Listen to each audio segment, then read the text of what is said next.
कस्बे में एक विधवा अंधी औरत रहती थी। उसका एक बेटा था, जिसके पालन पोषण की सारी जिम्मेदारी उसके कंधों पर थी। वो अपने बेटे को पढ़ा लिखाकर एक बहुत बड़ा आदमी बनाना चाहती थी।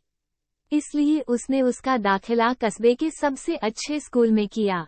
वो दिन रात मेहनत करती ताकि बेटे की स्कूल की फीस दे सके। लड़के के स्कूल के बच्चे उसकी माँ के बारे में जानते थे। वे सब उसे अंधी का बेटा कहकर चिढ़ाते थे। लड़का इससे बहुत परेशान था। उसे अपनी माँ पर शर्म आने लगी थी। वो उसके साथ कहीं भी आने जाने से कतराने लगा था। जब लड़का बड़ा हुआ तो उसकी शहर में अच्छी नौकरी लग गई।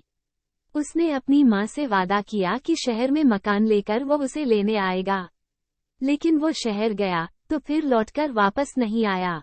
उसकी अंधी माँ उसका इंतजार करती रह गई।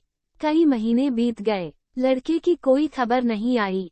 अंधी एक दिन उससे नहीं रहा गया और वो बेटे से मिलने शहर पहुंच गई। पूछते पूछते वह बेटे के ऑफिस पहुंची। वहां सिक्योरिटी गार्ड ने उसे रोक दिया। अंधी औरत ने गार्ड को अपने बेटे का नाम बताया और बोली कि उससे जाकर कह दो कि गांव से कोई मिलने आया है। गार्ड ने जाकर उसके बेटे को बताया। बेटे ने ऑफिस की खिड़की से देखा तो उसे अपनी माँ गेट के बाहर खड़ी नजर आई। वो ऑफिस में सबके सामने अपनी माँ की वजह से शर्मिंदा नहीं होना चाहता था। उसने कहला दिया कि वो ऑफिस में नहीं है। अंधी औरत वहां से चली गई। शाम को वो लड़का ऑफिस से घर जाने के लिए निकला। रास्ते में एक जगह काफी भीड़ जमा थी। वो अपनी गाड़ी रोककर भीड़ के पास पहुंचा और तो बीच सड़क में अपनी मां को मारा पाया।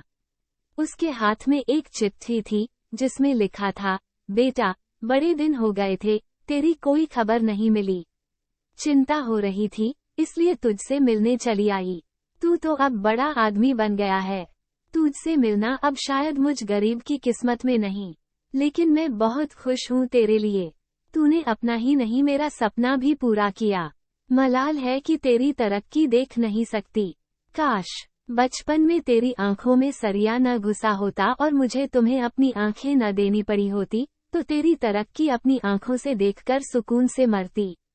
तेरी अंधी माँ ये पढ़कर लड़का फूट फूट कर रोने लगा। जिस अंधी माँ पर उसे शर्म आती थी, उसने उसके लिए कितना बड़ा बलिदान किया था। वो आत्मग्लानि से भर उठा और जिंदगी भर खुद को माफ नहीं कर पाया।